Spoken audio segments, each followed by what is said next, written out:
Bonjour, aujourd'hui on se fait l'essai de Tracer 9 GT+, avec la boîte YAMT. Ce Yam Center, la Mérignac s'est lâché un peu, ils nous ont mis un pot Accra Apovic full bar roof dès que je passe tout le quartier au courant, donc ça c'est pas trop mon délire. En printemps 2023, il y a 2 ans et demi, la version GT+ n'était pas encore dispo en concession parce que ça avait pris un peu de retard pour les livraisons. Du coup le vendeur m'avait renvoyé vers la version Tracer 9 GT classique, on va dire. Donc voilà, donc la petite nouveauté c'est surtout l'intérêt de faire l'essai de cette boîte qui est plutôt intéressante. On est plus sur en fonctionnement comme la boîte BCT de chez Yam, de chez Honda pardon, que la boîte ASA de chez BMW. Bon, je vous mettrai en description la fiche technique. Je risque de me répéter par rapport à l'ancien. Alors à l'époque oui c'est vrai que je filmais pas encore mes essais, donc j'avais fait plutôt un essai on va dire écrit sur mon compte Facebook. Donc voilà, donc l'intérêt c'est qu'ici on retrouve en quelques mots la bulle électrique. On a aussi des détecteurs ici détecteurs de points morts là, d'angle mort. Donc ça c'est intéressant aussi, avec les radars adaptatifs qui permet aussi de ralentir la moto et qui agit sur les régulateurs de vitesse. Donc ça c'est la grosse nouveauté on va dire sur ce modèle. Et puis les fameux feux justement directionnels que l'on peut voir ici.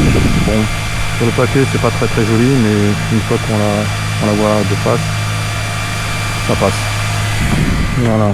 Donc moto, on devait faire l'essai donc avec ma fidèle passagère cet été, mais comme après il s'est mis à faire très chaud, puis entre le boulot j'ai pas vraiment eu le temps de faire ça. Donc là aujourd'hui le temps s'y prête. Donc béquille centrale de série toujours. A priori la chaîne est renforcée sur ce modèle par rapport au modèle classique. Par contre, ce que je vois ici, on a donc possibilité de régler l'amortisseur arrière manuellement, alors qu'à l'avant on a un réglage électrique. Voilà. Bon bah écoutez, on va redescendre la moto et puis on va repartir.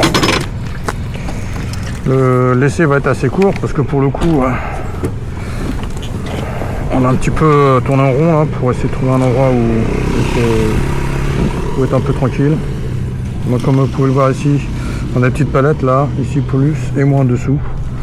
Bon, sinon tout se règle en fait manuellement sur le nouveau commodo gauche. Les clignotants ont changé aussi. Donc, voilà, on est vraiment sur quelque chose de nouveau. Vous l'entendez, hein, on entend bien le pot. Hein. À la sortie d'échappement, on n'est pas du tout discret. Ça c'est pas du tout mon genre de délire. Au niveau des repose-pieds, un petit peu comme chez Suzuki, on les prend soit dans les mollets, soit dans les tibias. Mais bon, après c'est une question d'habitude. Chez Suzuki, ça me dérange pas plus que ça. C'est donc ma passagère. Nouveau tableau de bord également, comme on peut le voir. Donc ici, si je me souviens bien, voilà, ici on peut régler la bulle. On va la mettre en position basse et position haute.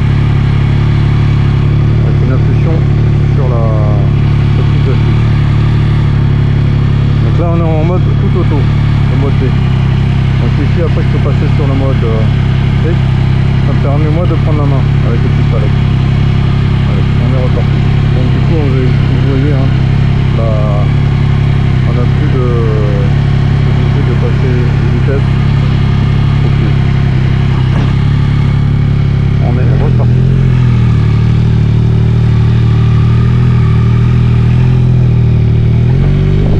La moto en elle-même,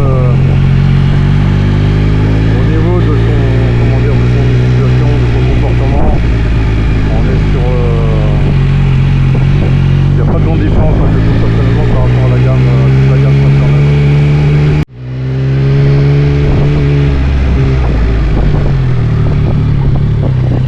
Donc du coup ma passagère était obligée de se s'accrocher à moi. Dès le moindre coup de frein, même sans vraiment tirer fort sur le jeu du frein, avec l'autre en fait. Donc j'arrête collé à moi. Et du coup moi ça pousse vers le réservoir. Bonjour à tous. Je vais reprendre la main en off parce que comme vous avez pu le voir, la qualité du son est pas au niveau attendu. Et sans compter, comme vous l'avez vu également, on a une belle ligne à Krapovic qui vient couvrir tout commentaire. Donc pour le coup là c'est vraiment catastrophique.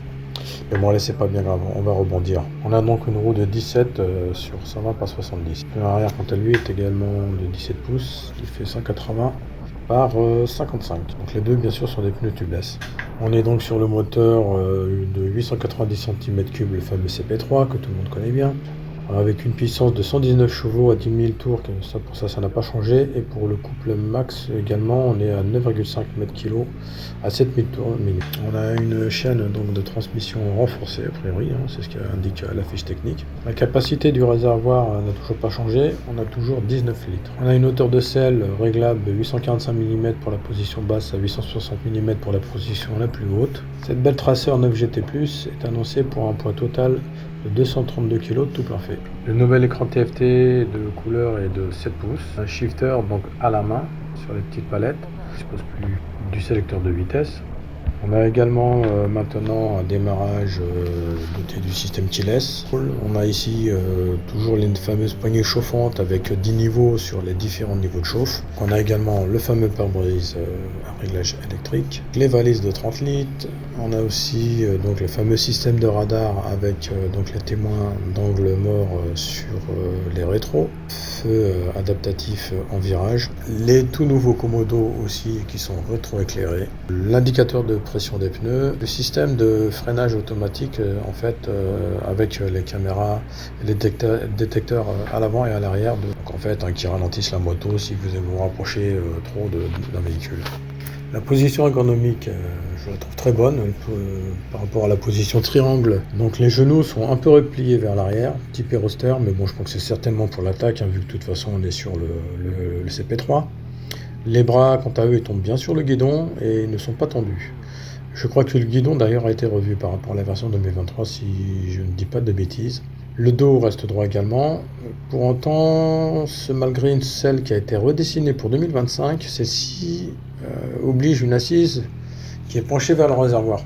En fait, on a l'impression d'être un peu relevé de l'arrière, ce qui fait qu'on a tendance en fait à glisser à se rapprocher du réservoir. On a un autre point qui n'est pas des moindres, c'est pour le duo.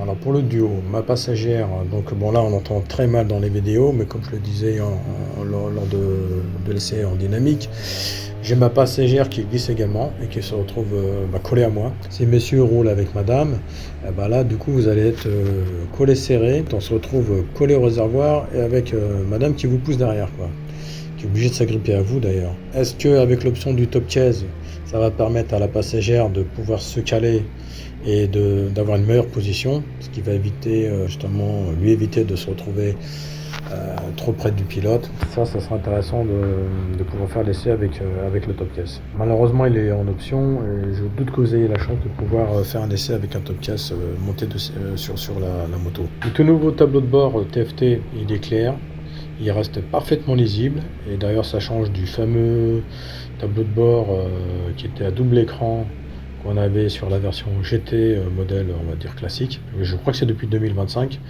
Les trois modèles du Tracer disposent du tout nouveau tableau de bord TFT.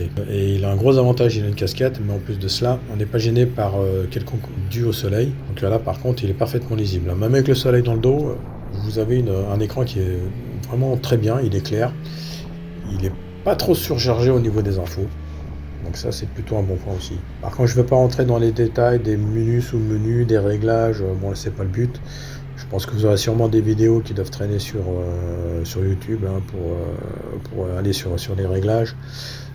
Comme vous savez, les essais sont assez courts. Si on commence à passer du temps à se balader dans les menus, on n'a plus vraiment le temps de pouvoir profiter de la moto sur la partie dynamique. Un menu avec des réglages et des sous-réglages très étoffés, donc ce qui peut permettre quand même aussi d'avoir des réglages vraiment pour avoir un réglage vraiment aux petits oignons pour le coup. Moi, c'est pas trop à mon goût, je pense que vous le savez maintenant. Par contre, pour les adeptes du tout électronique, Là, je pense que vous serez ravis. Bon, maintenant, on va aborder la partie boîte auto YAMT. Alors, cette boîte, qu'est-ce que j'en pense? Je trouve que globalement, c'est une boîte qui fonctionne plutôt bien.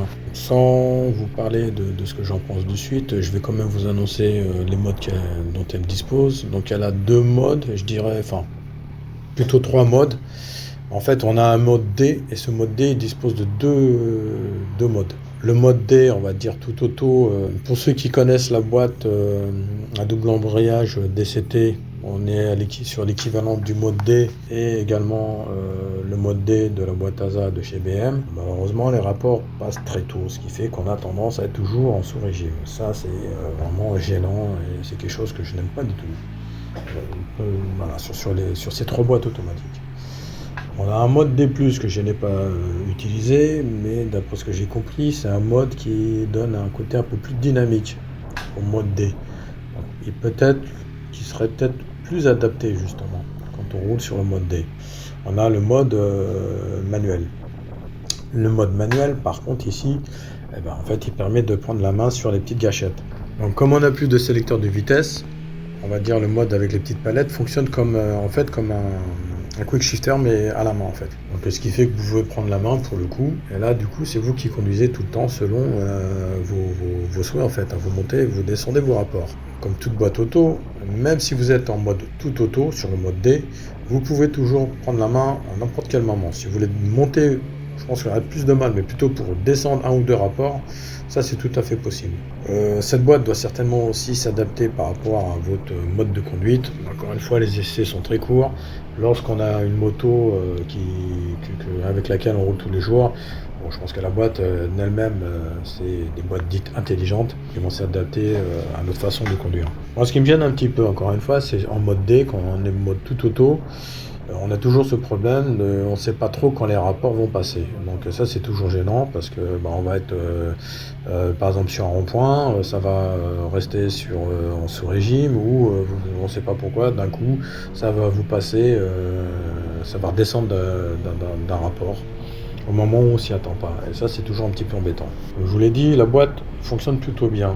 Mais j'ai quand même constaté par moments comme des à-coups, où je vais peut-être modérer mes propos, c'est peut-être pas vraiment des à-coups, mais en fait les rapports parfois passent sèchement. Est-ce que c'est le fait que j'étais peut-être pas dans les bons régimes? Est-ce que c'est aussi, quelque chose qui va peut-être aussi fausser mon ressenti, c'est la fameuse ligne à Krapovic.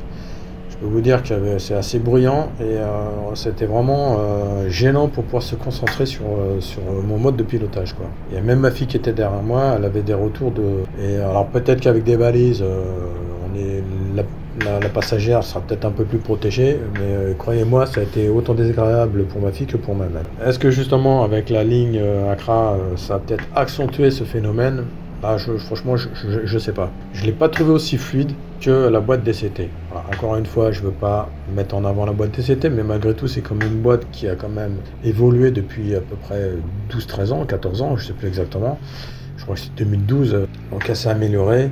Et c'est vrai qu'aujourd'hui, grâce au double embrayage que n'ont pas les autres boîtes, les passages de vitesse sont plus adoucis, plus fluides. Et j'en suis certain que Yamaha viendra venir apporter des améliorations sur sa boîte. Pour ce qui est de la partie protection, alors, globalement, je trouve qu'elle protège plutôt bien.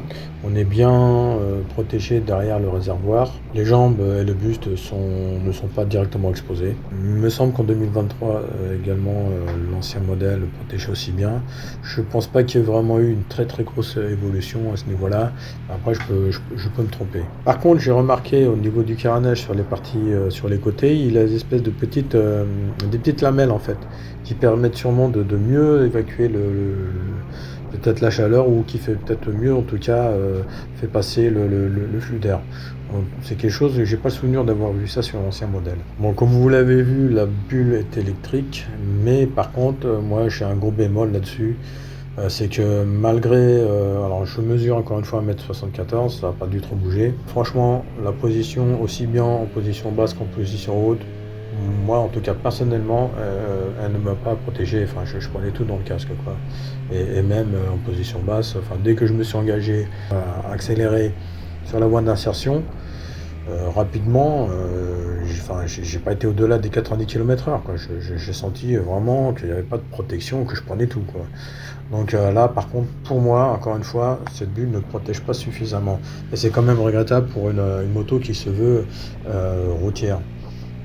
Là, clairement, on est sur un positionnement plus GT, même si on a une position type trail, mais là clairement on sent vraiment que ça a évolué. On est vraiment là dans une moto routière par rapport à l'ancien modèle. On était vraiment, on était plus sur une GT sportive, je dirais. Alors que là, on a vraiment on est passé sur le côté GT trail. Donc bon là, comme vous l'avez vu, hein, on le voit globalement, cette moto, elle indique clairement Yamaha indique clairement son positionnement. Là, on est sur le haut du panier. Elle est dotée du tout électronique. Elle a le côté sécurité, confort de pilotage qui est vraiment là à la hauteur aujourd'hui. Ces nouveaux commodos rétroéclairés avec l'effet matriciel, les indicateurs d'angle mort sur les rétros, le régulateur de vitesse adaptatif, la bulle électrique. Enfin, on voit vraiment que là, clairement, Yamaha a fait vraiment un très gros effort pour upgrader son traceur de GT, quoi. Et cerise sur le gâteau, Yamaha vous propose la boîte de vitesse automatique. Ça reste tout de même un choix intéressant pour qui veut avoir une boîte auto. On a également 2 valises de 30 litres chacune qui sont verrouillables électroniquement. On a la béquille centrale, vous avez tout. Voilà, vous avez tout sur cette moto. Il ne manque en fait que le top case qui est en option, mais tout est de série, quoi. Pour conclure, je dirais quand même, j'en tire quand même des points très positifs. C'est une très bonne moto. Maintenant, voilà, même s'il y a des points qui ont pu me gêner, mais globalement, c'est une super machine. Pour ceux qui aiment bien le côté toujours sportif, il y en a qui vont se régaler. La seule façon de vous faire vos propres avis, c'est d'aller faire un tour chez votre concessionnaire et de l'essayer. Et à partir de là, vous pourrez vous faire votre propre avis, avoir vos propres ressentis. Son tarif est de 18 999 € pour tout ce qu'elle propose. Le tarif est plutôt bien placé quand même. Voilà, parce que là, on vient quand même titiller BMW. Vous avez 3 modèles différents de traceurs. Donc traceur de GT, ça permet de faire chacun son choix. Vous avez un modèle intermédiaire qui est aussi intéressant, vous en avez un petit peu moins, mais vous avez quand même la boîte adaptative, la boîte YAMT. Donc pour qui veut avoir moins d'options mais bénéficier de la boîte auto, ça peut être aussi un choix intéressant. En tout cas, je vous remercie d'avoir suivi cette vidéo. Allez, soyez prudents sur la route parce que l'automne arrive. Bon, on a encore des belles journées, mais bon, ça ne saurait durer. Je vous dis à bientôt. Spécialiste dans la poche. Voilà. Salut. Ouais.